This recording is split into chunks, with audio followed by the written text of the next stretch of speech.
Hey, everybody. Welcome to Tuesday.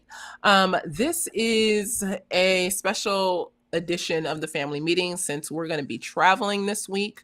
Um, was going to try to do the family meeting on Thursday, even while we were away, but that is going to be a little too cumbersome. So I'm doing it tonight. Krista's here. She's in the background, so she'll be able to read comments. She'll probably scream from the background or come over. But I was able to watch Unspoken. I started took a couple days. I started on Sunday and I finished it yesterday. But I had some thoughts to share about it, and I wanted to make sure to answer some questions and to help give a perspective of this documentary. And yeah, and then you guys can watch it and view it and get your own thoughts and things like that, and then share those with me because I would love to hear what your thoughts were. You could be like, Monique, that was spot on, or Monique, you were completely in left field. I'm open to hear that, and we can dialogue about it as well. Hey, Rihanna. And so, yes, we will jump right in. I am going to, hey, Yente.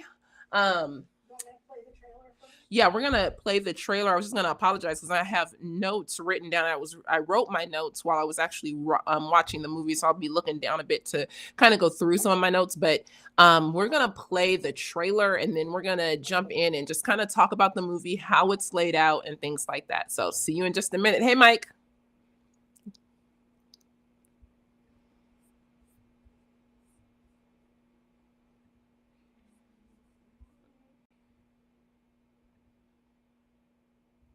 Not just white people, not just black people.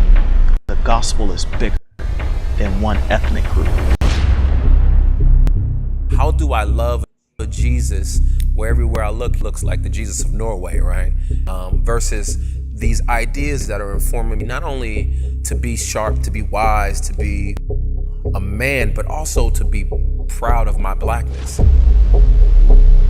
Everybody wants to know, who am I? Nobody wants to believe in the God of their oppressor.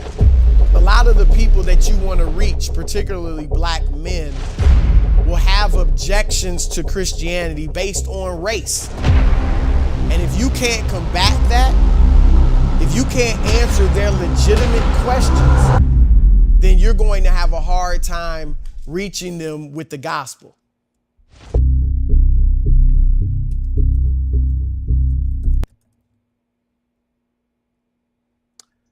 All right. I'm back, yeah? Okay.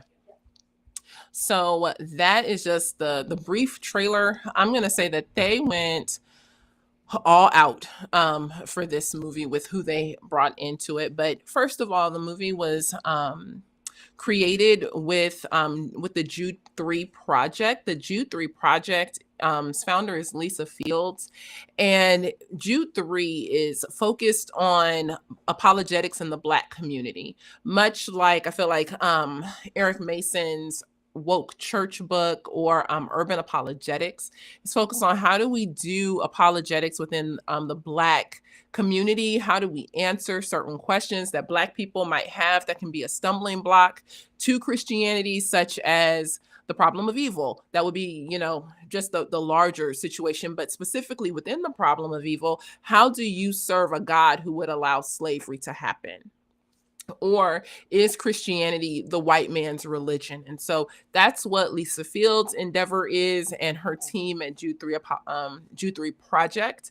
I have appreciated their endeavor to have this conversation in a time and space where there aren't many apologetics communities completely just focused on answering Black questions to help empower and not enlighten but educate Black people on Christianity and to get their specific questions answered. So super appreciative of that. If you were to go to Jude 3 Project's website, you can see their mission and vision. The vision of the ministry is to encompass apologetics that address current issues and the intellectual struggles of Christians of African descent in the United States and abroad. We are committed to equipping the local church that the mandate of Jude 1:3 might be fulfilled. Contend for the faith once for all and trust it to God's holy people. When I first found out about Jude 3, I found out about them from Krista, and I was like blown away. I was like, wow, there's a ministry that is seeking just to teach apologetics to African Americans, that is so cool. I will like bluntly say that, you know, since the time that I found out about Jude 3, I think that they have um become involved or have had some people join their team who I don't see as being completely in line with my views on, you know, race, justice, and unity, or being completely aligned in regards to like the scriptures and things like that. But I'll talk a little bit more about that in just a second. Like I said a little while ago, they didn't like they pulled out all the stops for this. Some of the people who are listed in the documentary is Chris Broussard. He's a sports commentator. Eric Mason, he wrote Woke Church and Urban Apologetics. Esau McCauley, he wrote Reading While Black. Vince Bantu is a theologian at Fuller Seminary out here in LA. He studies languages. So I believe he is like he studies the Egyptian or Ethiopian, maybe I think it's the Ethiopian language, and its relation to like the scriptures and things like that. Akimini Uwan, she is a co-host on the Truth's Table podcast. Charlie Dates, he's a very prominent Black pastor in Chicago at Progressive Baptist Church. Walter Strickland, he is a Black theologian from the SBC, University Southeastern. Sho Baraka, who's a music artist. Lecrae, another Southeastern Seminary. Yes, not Southeastern College or University, Southeastern Seminary. Lecrae, who is a music artist. Jackie Hill Perry, who everyone knows from her book, Good Gay Girl, Good God. Mika Edmondson is the husband of Christina Edmondson, who is also a co-host on Truth's Table podcast, but he also is a published author. He wrote an extensive book on Martin Luther King, and there were others. I was trying to, you know, sit down and I realized, I didn't name this person, or I didn't name that person, but there were quite a few people who were in this documentary. And I'll start out with the pros. It was very well done. The documentary itself was very appealing to the eye. It was calm, like there was great music. It was just very well done from an artistic standpoint. The way that it was set up and how people answered questions, and you know, I would say the very first half of the documentary just had me like on the edge. Like I was like, yes, keep going. I was taking notes just for my own personal self. It was so good. So the documentary is broken up into 4 movements. It looks at history, and then so the history of Black people. The documentary is seeking to answer the question, is Christianity the white man's religion? So it takes these 4 movements to really look at Christianity and Christianity being a white man's religion. It opens up with history, with looking at, are Black people in the scriptures? Why is it important to understand that, you know, Black people are in the scriptures, that there are, you know, hundreds of, you know, references and thousands of references of Black people, of the Cushites, of Kedar, or, you know, Ham, like things that definitely reference being Black or having dark skin. Why is that? What are you looking at? There's no verse about dark skin in the Bible. There is no, I know. You can say African. Can you let me finish? Okay. Thank you. I'm confused. So, see, I tell you, why don't you just come over here and get your little chair now? No, because I don't have no makeup on. Oh, she said she don't have no makeup on. She funny. So they are talking about things that reference or would give like allusion to being Black. So what the original historical premise for this section is that there's no mention of Africa in the scriptures, but there is reference to like being a Cushite or to having dark skin. And this is why it's important for people to understand that Blacks have always been a part of the biblical text and the biblical history. So they start there, and then they go into like the first century church. They look at Tertullian and a bunch of different African theologians that I had never heard of. And so I was like, oh my gosh, like this is a lot of history. I had no idea of oh goodness, let me look at one of the names. There were several. Get all my notes.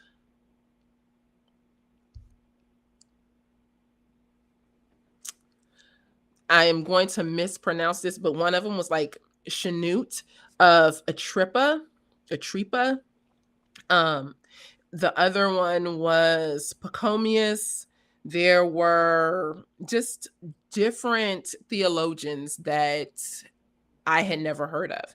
And so I began to just kind of dig through online and see, okay, so what did this person teach and what were their thoughts on this? They looked at Athanasius and, you know, people that we would have heard of, people that we wouldn't have heard of, and things like that to really build up a case for the fact that no, Christianity didn't, you know, just leave Jerusalem and you know then go into Europe and it never hit the African continent. Part of their looking at history was also to look at how did other African countries, not just those that we can think of like Alexandria, so Egypt, or you know Ethiopia, not just that upper region of Africa, but how did the rest of the continent of Africa, you know, respond to Christianity? Was Christianity simply brought in through slavery? And so they bring in facts of, you know, Christianity being present on the African continent way before slave masters, you know, arrived to be able to, you know, bring Christianity to Africa. 1500 years before, I think, is the farthest that they traced back at looking at in places like Gambia, having, or the Gambian area, you know, having tribes who gave their lives over to Jesus from their tribal religions, or looking at the Congo region or Angola and seeing how tribes who technically were tribal and were still worshiping, you know, tribal gods and things like that, how they decided to give their lives over after hearing the gospel to Jesus. And so I thought that was cool. I went to Biola and I took, you know, Bible classes. I took New Testament, Old Testament, systematic theology, and all of that. And I never learned any of this. And honestly, you know, that was part of my concern in learning about Christianity, especially at the university, is that, well, so are you saying that there are no Black people, you know, who wrote anything about being a Christian, that there were no Black people who loved Jesus and wrote a book? Because everything that I learned, I would say probably 99% of what I learned at a Christian university about Jesus and about Christianity were from white authors. And today I can say, well, you know, truth trumps, you know, skin color and all of that.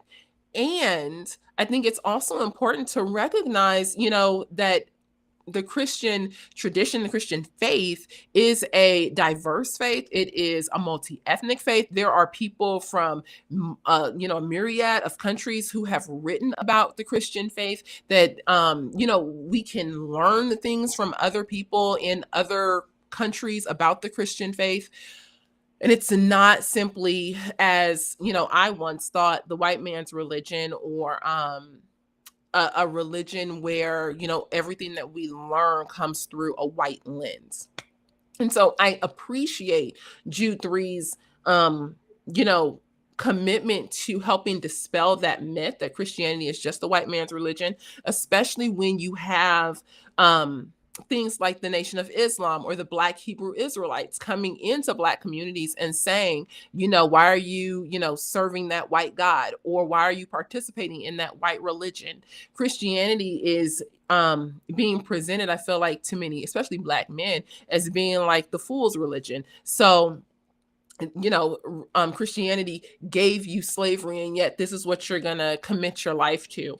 There's an actor, and I'm not sure if you guys know him, but his name is D.L. Hughley, and he has a quote that says, it's like something like, "Don't forget, Christianity gave you Jesus, but it also gave you the N-word.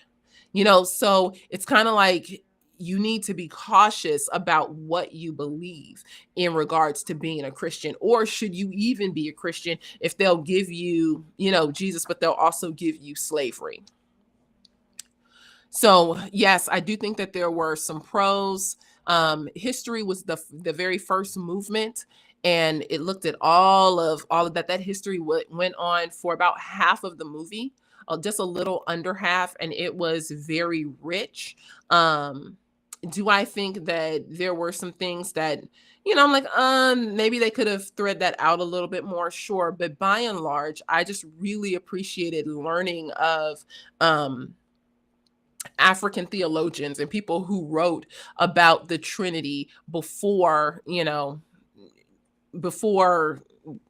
the Nicene Creed, or people who were contemplating a lot of the issues that we see, post Reformation. These were actually things that were being grappled with on the African continent.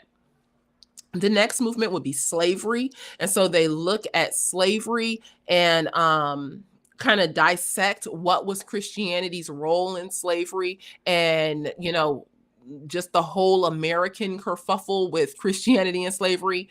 Now, and I'll share about that in a minute when we look at deeper into the slavery part. But the idea of slavery, I was a little disappointed with, but again, it was a bit of a kerfuffle. The next movement would be civil rights, and then they wrap up with the 20th century, looking at how does Christianity impact us today. So one of the big things that they highlighted in the history section was the fact that if we want to be able to combat things like the Nation of Islam and Black cults, the Black atheist movement, the Black Hebrew Israelites, or some of the other issues that are happening within a lot of Black communities that are gospel competitors, we have to know our history.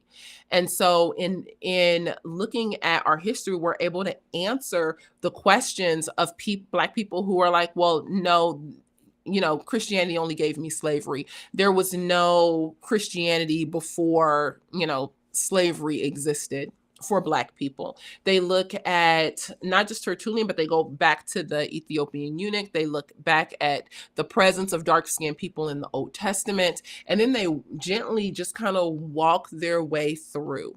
The flow is very nice. Now, make sure I'm on time. Up to oh, I can't see any comments. Sorry, I'm just on my notes. Let me switch over. Lisa Spencer has a thoughtful comment. I actually can't see her comments at all.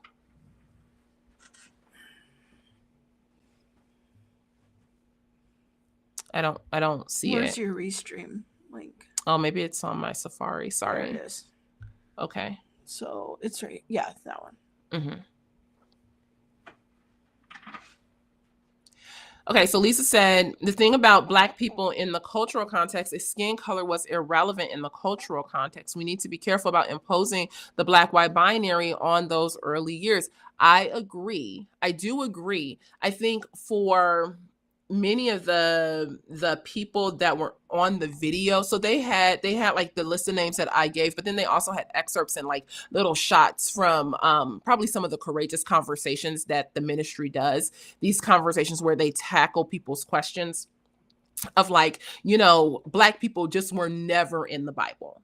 And so I think what they're trying to do is dispel that myth that there were no Black people in the Bible, that the Bible is only a book about white people where you only see white people. That is my very gracious, I'm really trying to be like gracious in this section. But I do agree 100% that the Black-white binary was not there in the early church or in the scriptures or things like that. The way we consider the Black-white binary today is a pretty unique situation and not something that we can insert into the text. Um, let's see. Yes, we can acknowledge the diversity that existed, but the focus was on ethnic identity, where people were from. Yes, that I think is actually missing um, from the history part.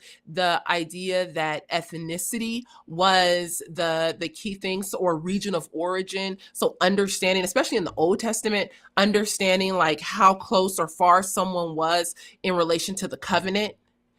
I would say in the documentary, it was all about, no, see, these people were black. But again, I do think that their endeavor is to dispel this myth that Christianity and Judaism the Bible itself was only written to white people by white people. So yes, I definitely hear you, and I hear the true fact that, when people were mentioned in the Bible, it was for very specific reasons, and it looks at their region of origin or ethnic background.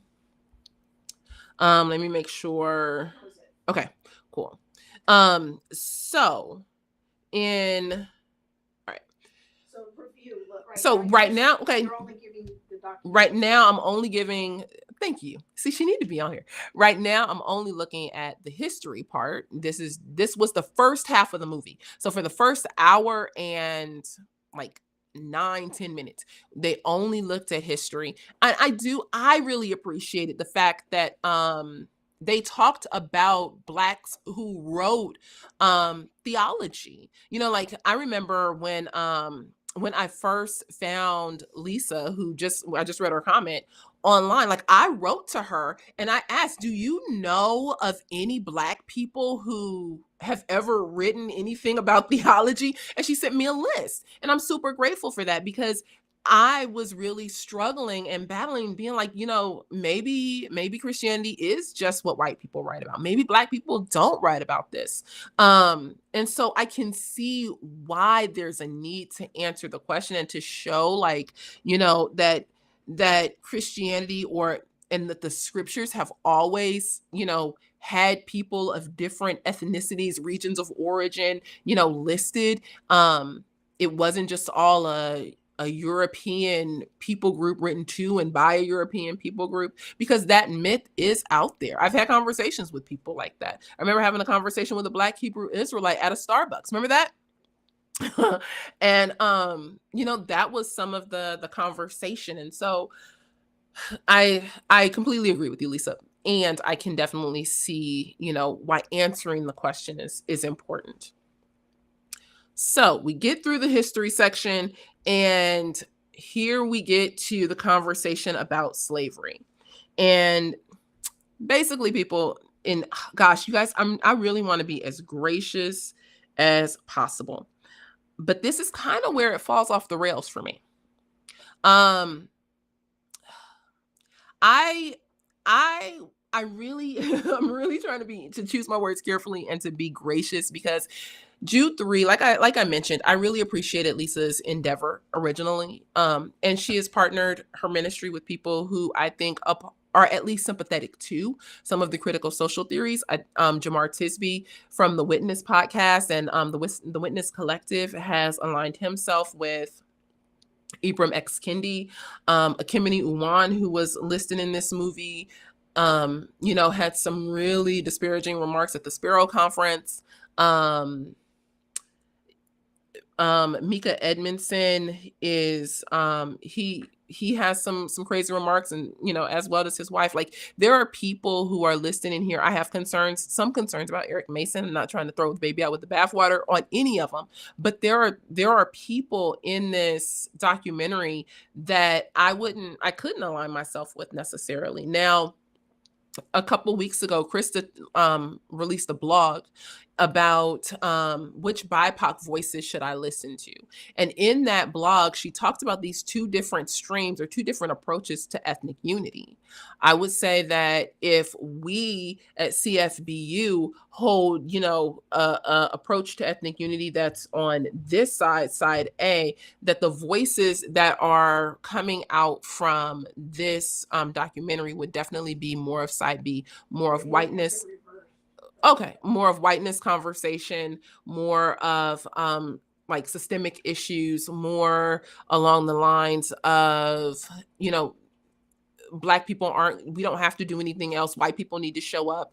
The first, and I will say this about the very first opening part of the movie, it opens um in like a 1960s barber shop, and there's a black guy talking, and he was like, black people have been, you know, showing up for 400 years. We're done. Like, it is white people's turn. White people, the responsibility is on you. You need to go and talk to your brothers and sisters to tell them not to be racist anymore.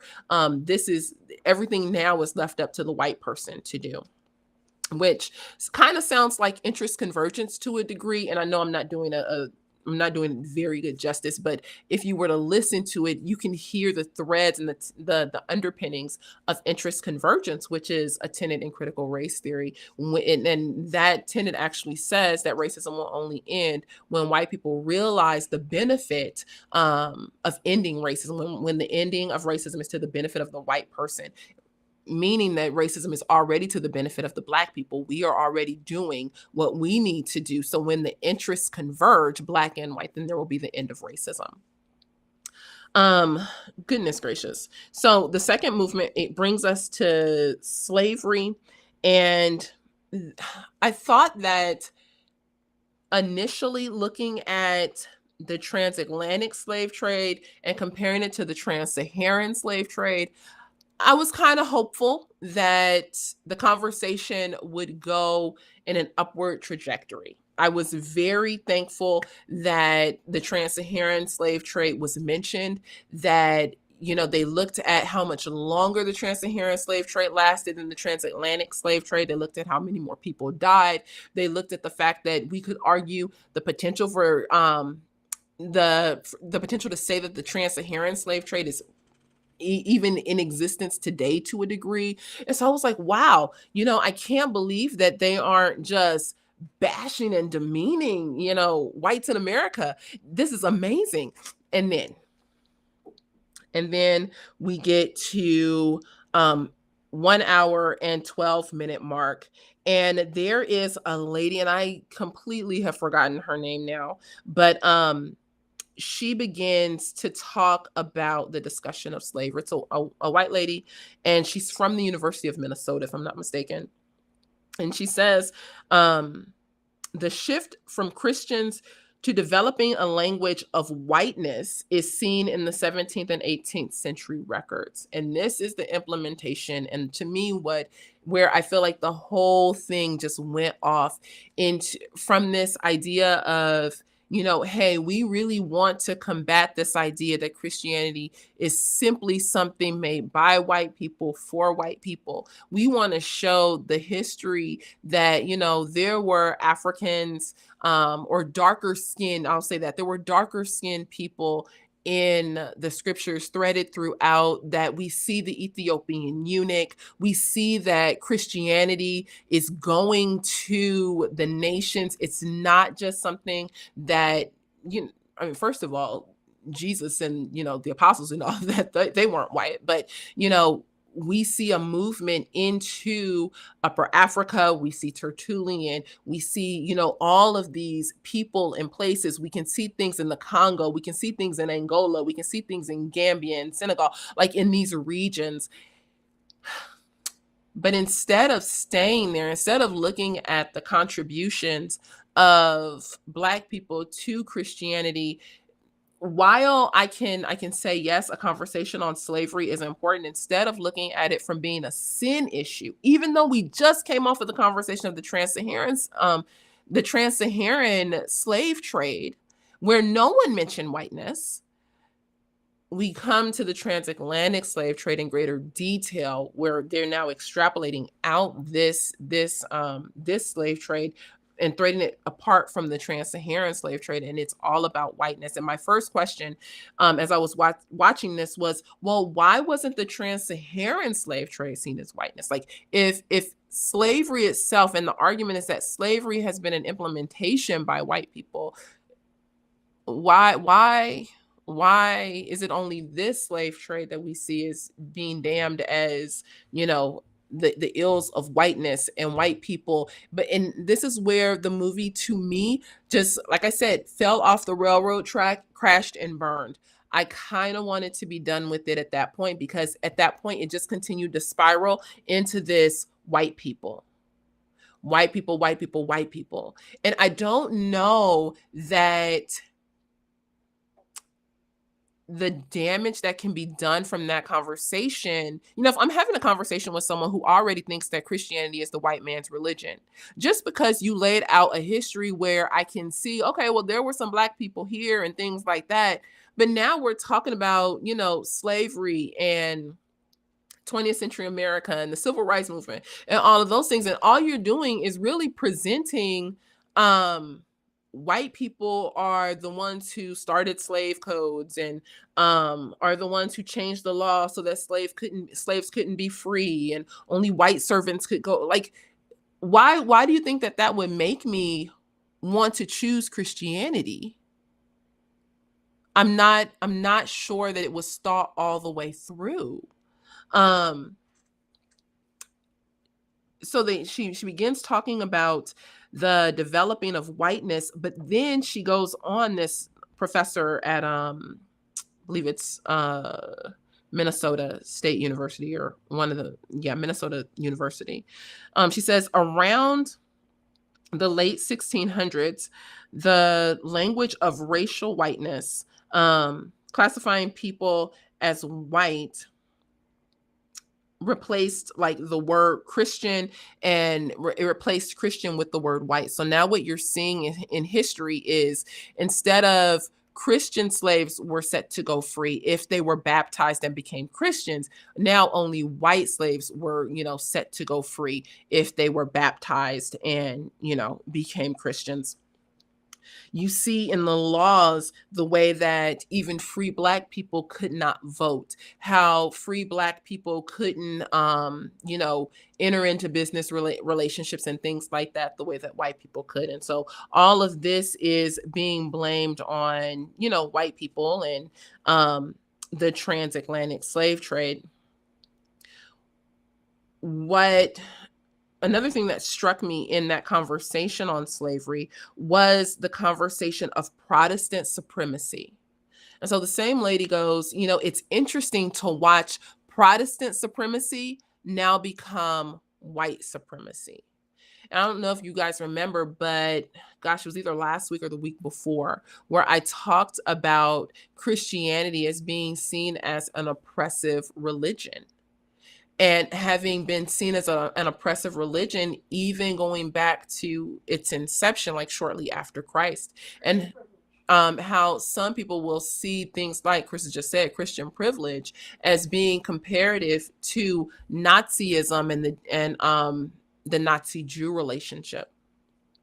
And so one of the things that I would like to ask Lisa is, Lisa Fields, who's the founder of Jude 3, is, how are you explaining this? How are you explaining the concept of Protestant supremacy or Protestant privilege, Protestant, which to me is going to boil down to evangelical,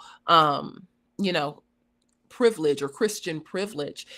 What does that conversation look like for you? Because the way that it's playing out right now in popular culture is going to get Christians canceled. The way that the idea of some kind of Protestant supremacy plays out is that, you compare a Protestant to a Jew, you compare a Christian to, and I'm not saying like all Christians fall under the banner of Protestantism or things like that, but, the larger context is that how did Christian supremacy turn into white supremacy? Which makes me wonder, well, what are your thoughts about Christians and Christianity overall? Let's see. So is it a problem of mixed messaging? Is that what you're arguing? I think Krista just asked me, is it a problem of mixed messaging? Is that what I'm arguing? I think part of it is a problem of mixed messaging, that, on one hand, you can look at the transatlantic slave trade as being not as bad as the trans-Saharan slave trade. But then on the other hand, just, 10 minutes down the line, the transatlantic slave trade is what, upheld whiteness. We can see how slaves were treated by white people, and that just changed the trajectory of America, and it changed the trajectory of slaves and black people within our country and all of that. So I think the role of Christianity the mention of Christianity was never mentioned in as far as its help, as far as like the abolition. So no one mentioned that it was, Christian abolitionists who helped to end slavery. It was only that Christianity was used, like the slave Bible and all of that, to promote Christianity. Another problem that I had with it is the fact that, like, when you think about slavery, our current cultural moment, and I would say much of American history, has been white slave owners, black slaves. But that isn't the full narrative of history. And I would say for a group like Jude 3, who is always arguing for the truth of history, we need to make sure that we understand. I mean, they spent the first hour and like 7, 8, 9 minutes on history. They never talked about, for the slave portion, they never talked about the fact that blacks also own blacks, that Native Americans also own Native Americans. all blacks. I mean, Native Americans also own blacks. Sorry.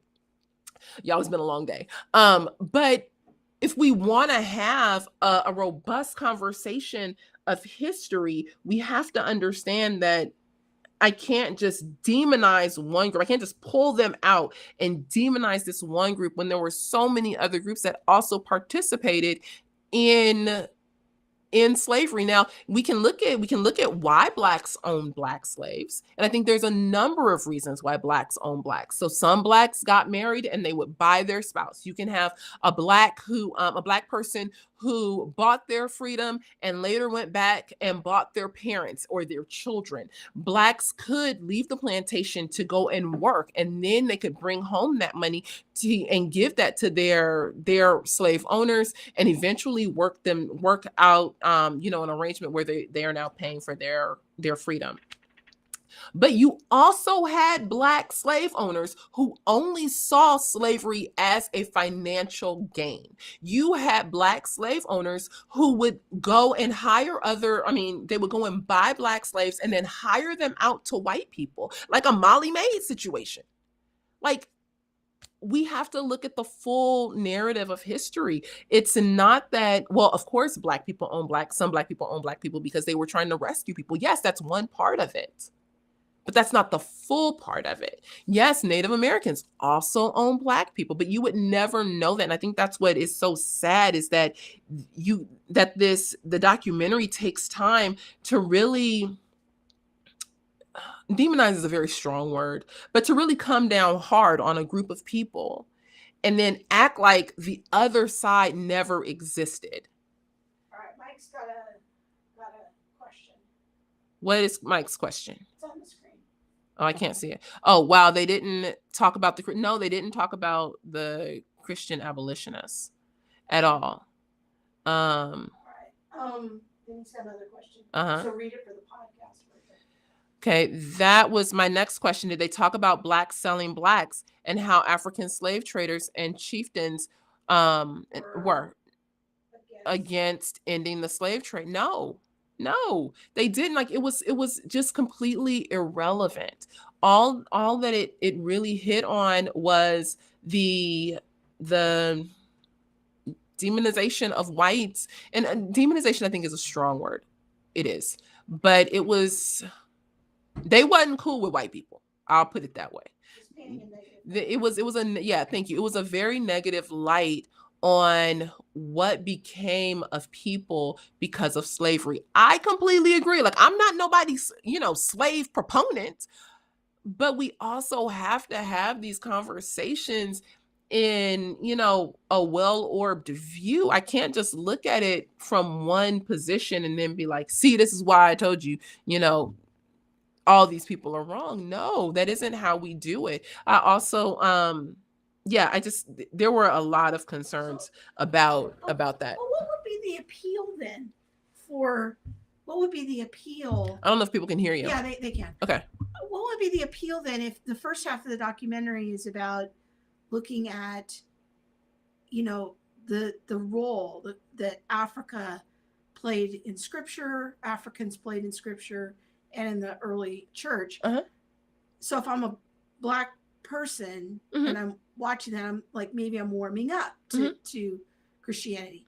But then to flip it over and to paint white people as being so corrupt, what's going to be my motivation then for really investigating Christianity? I've got to. It seems like the only safe place for me to do that would maybe be in a black church. Well, and then this leads us right into the civil rights movement. Okay. So I hope you guys could hear Krista. Krista's question was, what would be the motivation of someone, to get through the first part of it if they were, questioning Christianity. So now they get through the first part of it, but then it just moves into slavery that just kind of is like, look at how bad white Christians are. Because they do tell you like Christianity was upheld by, white Christians. What would be my drive to, be in Christianity? Well, that would lead us up to the civil rights movement and seeing Dr. Martin Luther King and seeing the black church that really, I think Charlie Date said there would be no, civil rights movement without the black church. And just looking at how robust the black church was and its influence, and how even through slavery, black people maintained a bit of Christian tradition. So not that, not that, all Christians were, or all slaves were Christians, but that there was some Christian influence, and those coming over after, receiving Jesus and things like that still, had a very unique tradition within Christianity. And then moving through things like Reconstruction, the Great Migration, the, Jim Crow South, like all of that, just watching how Blacks maintain their faith up until the point you see now we're at the civil rights point, and looking at how faith played a part in the overturning of the civil rights, civil rights movement and things like, or how it helped to overturn the racism that people were facing during the civil rights time. Lisa says, oh wait, maybe that's it. Never mind. That was a old thing. Comments here from someone named Christopher. So I'm going to put them in sequence on the screen for you, and you can read them for the podcast. Okay. You can do it now? Yeah. Okay. Unspoken is an apologetic intended to answer certain questions. The occasion determined the narrow scope. Just as you just spoke about slavery and only talked about Blacks and natives owning slaves, you had an occasion that narrowed your commentary. I didn't just talk about Blacks and Native Americans owning slaves. I added that to the conversation. Now, I mean, no one would deny that white people own slaves. I'm just saying that if we're gonna have the conversation of white people owning slaves, instead of having a narrow view on it, or like just this one sliver, open the conversation up. Don't lambaste like a group of people when there were others who also participated in the same sin. I think the bigger issue to me is that in all of this, as it being an apologetic to a community, it never hits on the issue of sin. Slavery is a sin issue. And we can see that in Genesis, and I can see that through the New Testament, and I can see that through the trans-Saharan slave trade and the transatlantic slave trade. This isn't an issue of whiteness. Whiteness did not invent slavery. That would have been, to me, the appeal and the approach. If you really want someone to question and consider, is Christianity the white man's religion? We talk about sin and how sin plays a part in all of this. But they never did. They never said sin is the reason why the trans-Saharan slave trade lasted for 1,100 years.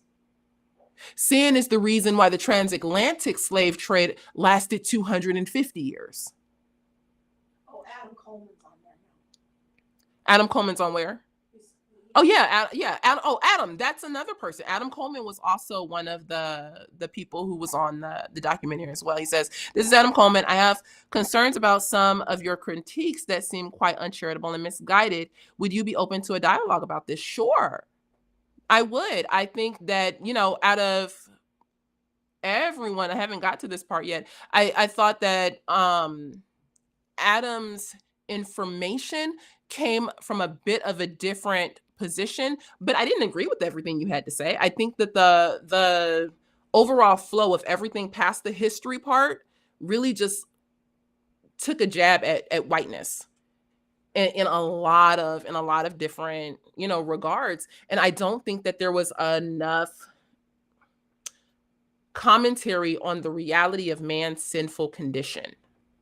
Man's sinful condition is why we are in the mess that we're in, not whiteness, as the white lady said. That when she introduced the conversation of whiteness, it really just lost the plot. So, Chris, are you familiar with some of the Black religious identity cults that attack the church at large, but in particular, the Black church? Are you referring to like Nation of Islam or like Black Hebrew Israelites? I am not very familiar with Black Hebrew Israelites. That's somebody that's something I'm seeking to actually have a conversation with someone about, to be able to understand more of the Black Hebrew Israelites. but you're generally Yeah. I mean, we can, if it's a worldview conversation or you're asking me something like that, then yeah, I can probably answer that. Okay, great. What would be the best way to connect with you for a conversation? You can email me. You can email, you can email my assistant and she'll set up a time for us. Email info@centerforbiblicalunity.com.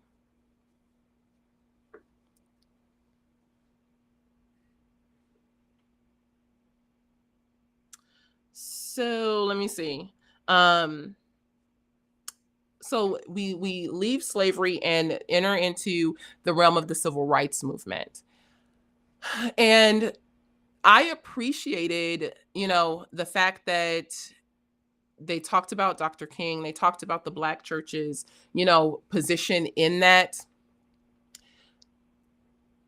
And unless I am completely mistaken, there was no mention of how anyone else joined in that struggle. I think Charlie Dates is the one who said that there would have been no civil rights movement without the Black church.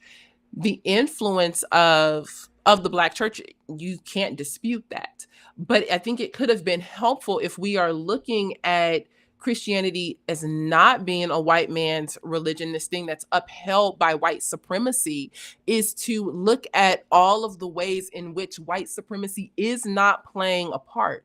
How are we looking at how there can be unity between whites and Blacks, how this Black-white binary that we see being upheld in culture is not actually the narrative that has to be upheld in the church.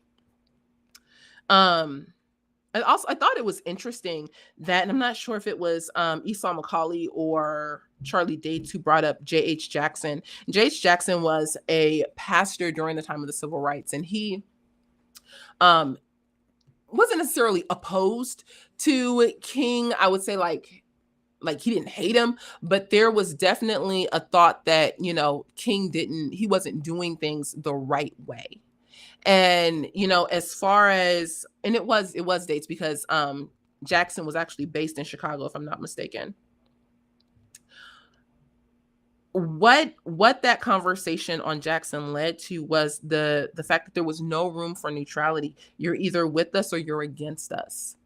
And I thought that was very interesting in looking at how are we reaching people, the people that we say we want to reach. If the people that we say we want to reach are Blacks who may feel like Christianity is the white man's religion, that I need to go and, change my name and join the, Nation of Islam, and which they actually highlighted a good point in saying, like, when Nation of Islam comes into your community and they convince you to change your name, you're really just changing your name to another slave name. It's just not a transatlantic or American slave name. But how are we highlighting for people what is possible when we are looking at things like the civil rights movement, when we are looking at people like King? It to just say that white Christians were against it, white Christians didn't help us. In my mind, it only would seem to re-incentivize the idea that Christianity, is either a white man's religion, or the white Christians don't truly either one, understand God, or want to participate with Black Christians in worship, or in things like unity, or there's a word that I'm looking for. They don't want to participate with Christians on like a deeper level. So then perhaps the reconciliation that's talked about in 2 Corinthians 5 isn't actually for us. Okay, any more comments? Adam just made another comment here. I'll put it on the screen.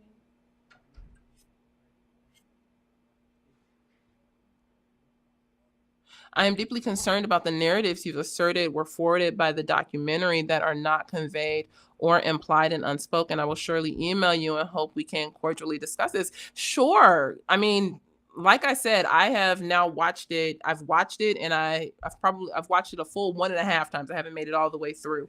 The goal isn't to yeah, I watched it all the way through the first time, and then I've watched it halfway through a second time. The goal isn't to, be like, damn this movie. Like I said, I believe that the first part of the movie is helpful. The history is helpful. And when the conversation of whiteness comes up, it takes it off. It takes it, to the other side. I know you aren't here to be able to respond. And so I do look forward to having that conversation with you. I think it would be interesting to understand how a conversation of whiteness would be greater than a conversation of sin. Okay. The occasion for Unspoken was not unity, but rather an apologetic against the notion of Christianity being the white man's religion, which is a common misnomer that is the premise of Black cults. Yes, I get that. I get that. And I said, I don't know if you were here from the beginning, but I said that it's seeking to answer the question, is Christianity the white man's religion? And I have appreciated Lisa's endeavor to answer that question within Black communities. And I'm not sure how the conversation or the documentary shifted in such a way, because to me it didn't shift in such a way that would lead people from believing that Christianity is not the white man's religion to them seeing that Christianity is a religion inclusive and meant to be open and available to all ethnic backgrounds. I think at the end of the movie there was encouragement given. I was like, okay, maybe I can see some encouragement here, but the overall movement of the documentary fell off when the conversation of whiteness was inserted. The conversation of Christian supremacy, when that was inserted, I actually would like to understand either Lisa's position or Adam, your position on how you see the idea of like Protestant supremacy or Protestant privilege, Christian privilege being used in this documentary versus how it's being used in culture to actually marginalize Christians and place Christians on the fringes and mark us as a hate group. These are the questions that I have personally. But yeah, like I said, I'm definitely down to have a conversation. So after the civil rights, we come to 20th century America, or just not even just America, but the 20th century Christianity. And let's see, get through all my notes.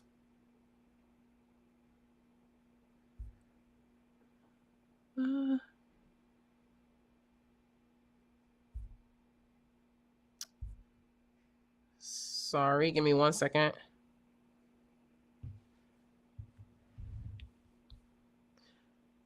I will say that in looking at the civil rights movement before I go to 20th century, they did have a conversation on James Cone, and there were helpful comments in understanding James Cone. James Cone is the father of Black liberation theology. And someone mentioned that James Cone wed the theology of the Black church with the Black power movement of Malcolm X. I think Charlie Date said that. Mika Edmondson said that Black liberation theology was a theological expression of the Black power movement. And then Charlie Dates also said that, Black liberation theology is not a monolith.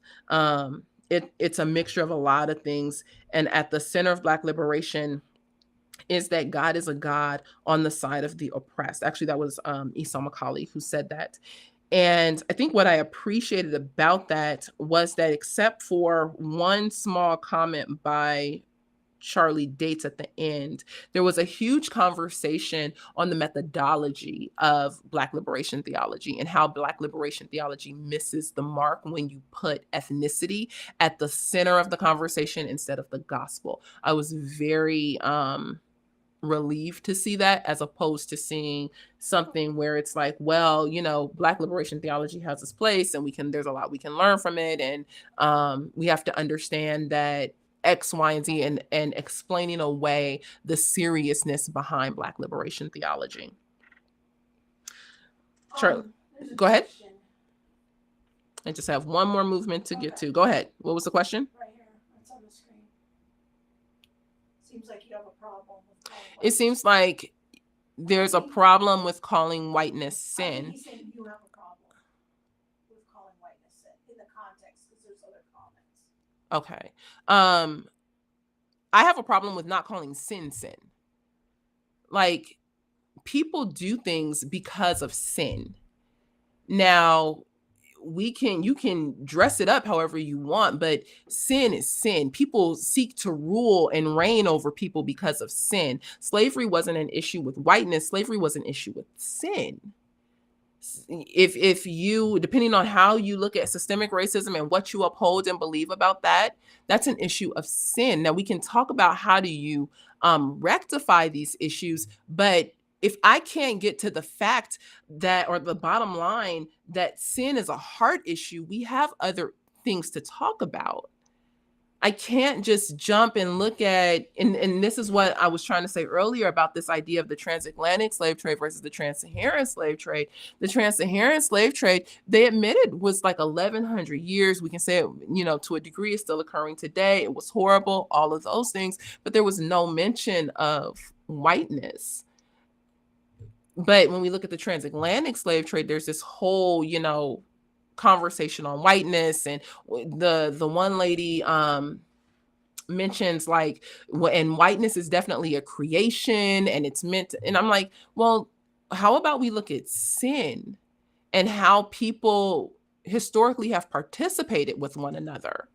Because I can look at the conquering of people in Africa, or the conquering of people in Asia, and see a lot of the same things. This isn't just an issue that we see with white people, but yet we've taken this in our context and coined it as whiteness. All right, he's got a follow-up comment for you. It's the second time he's asked this. Yes, but can we go specific and beyond talking points? I think you feel like you're being too general in saying slavery is a sin. Well, it's just too general. I think it's the concern. The concern that slavery is too I'm not really sure. Like, I feel like I'm guessing at what you're saying exactly. We can, I would say, like, if we, Because here's his other comment. He's, like I said, he said it twice. Can sin be specific, or shall it remain?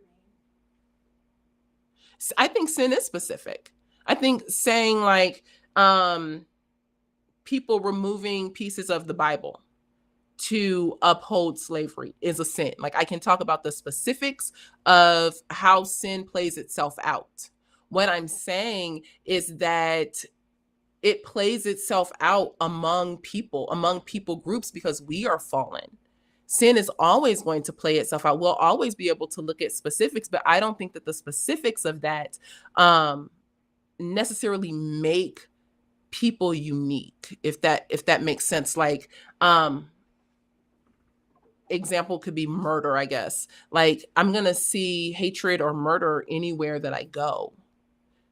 And I can say, well, on this continent, they murder people with guns and rifles. On this continent, they murder people with knives and stones. Like, it's a heart issue. It's not that, well, these people murder. Like, yeah, I'm not sure if I'm exactly answering your question as I'm trying to, inartfully muddle through it.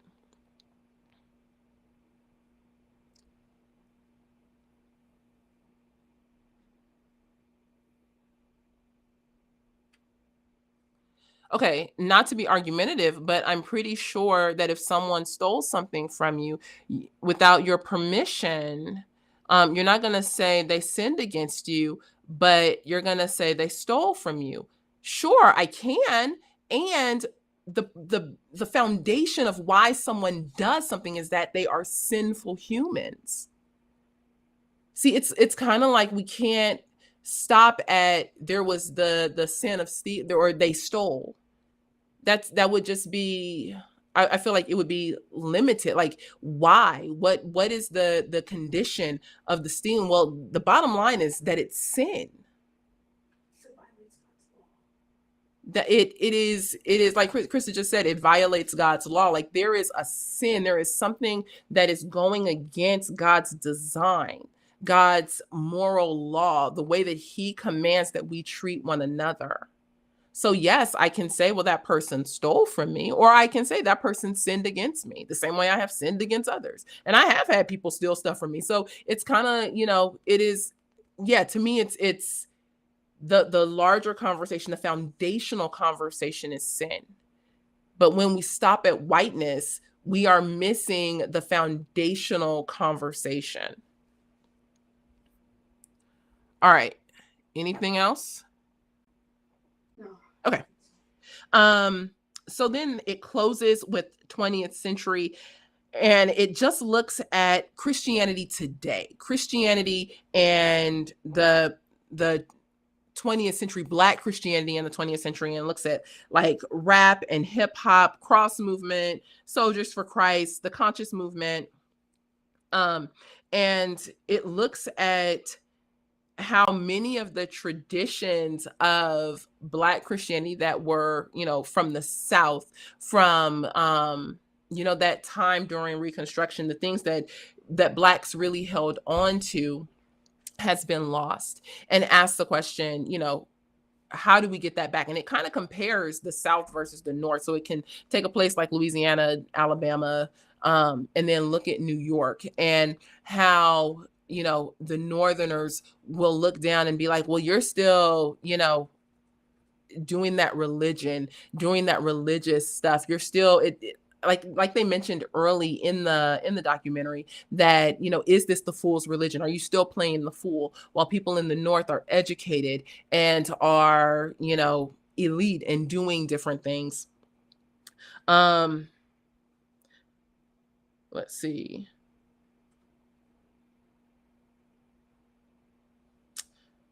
There was a comment made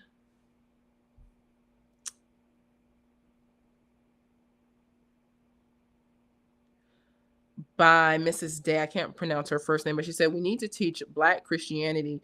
We need to teach Black youth to have a robust understanding of Christianity. And I couldn't agree more.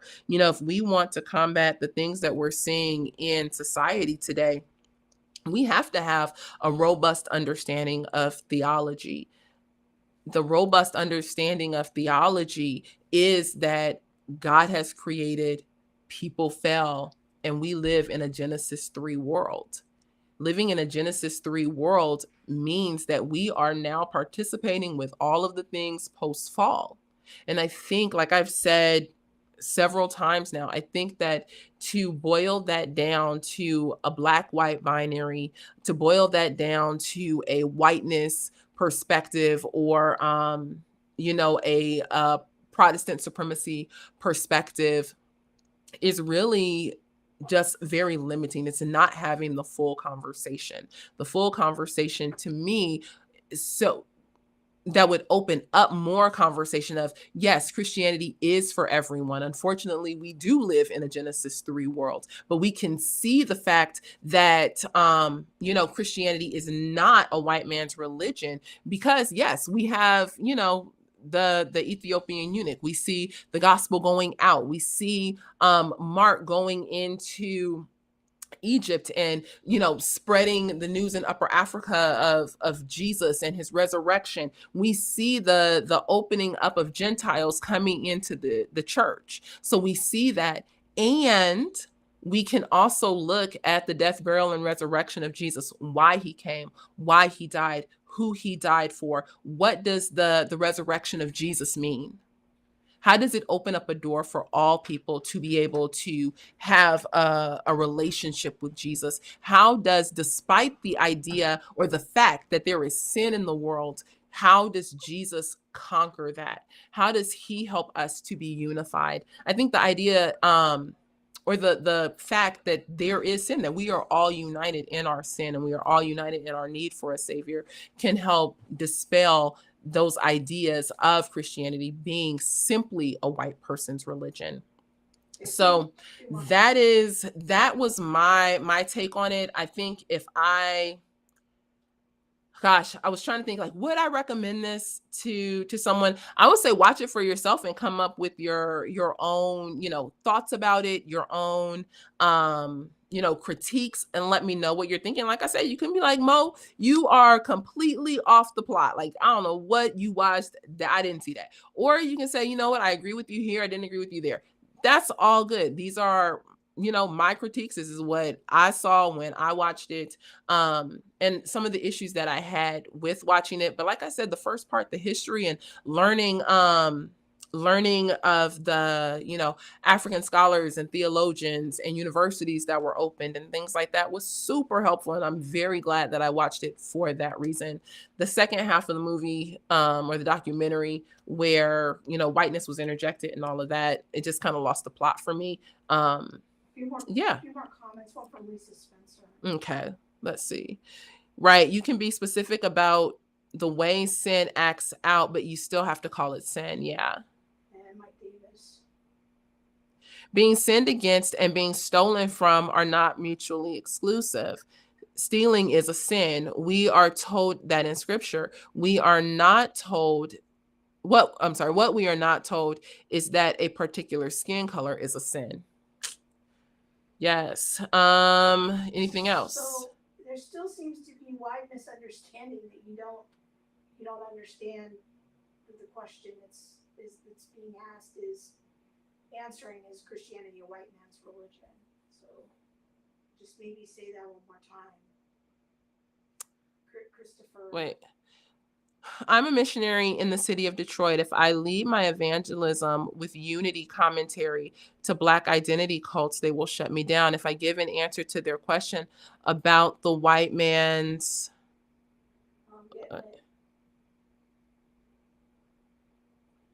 religion, that opens the door for the gospel. I feel like virtually all of Monique's critiques today only make sense if Unspoken was intended to be on unity rather than what it was.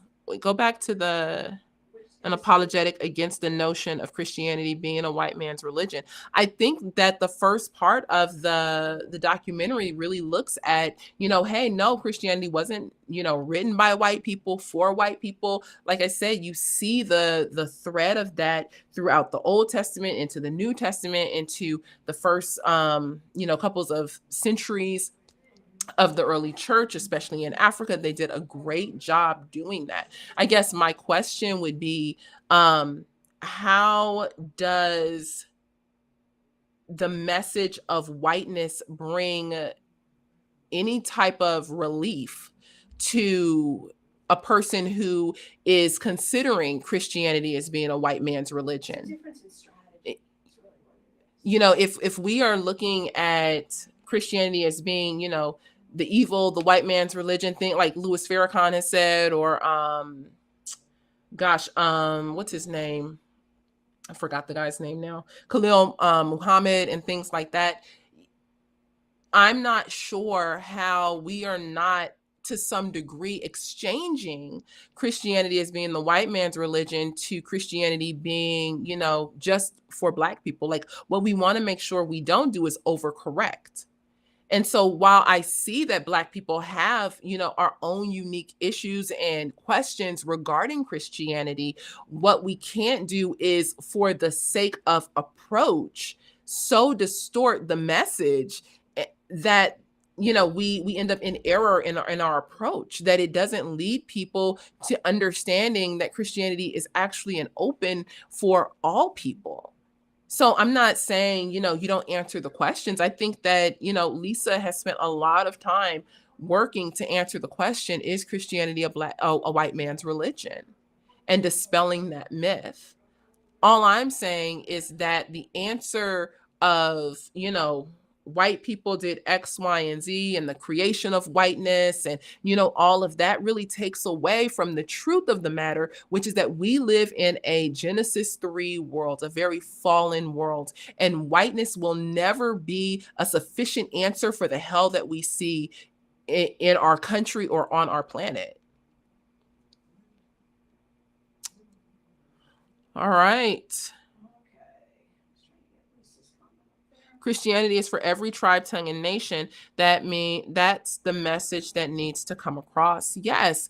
And I can agree that, there are questions that people have, and those questions might be unique to their specific people group, but I can't alter it so much that I am now, leaving out other people just so that these people can be included.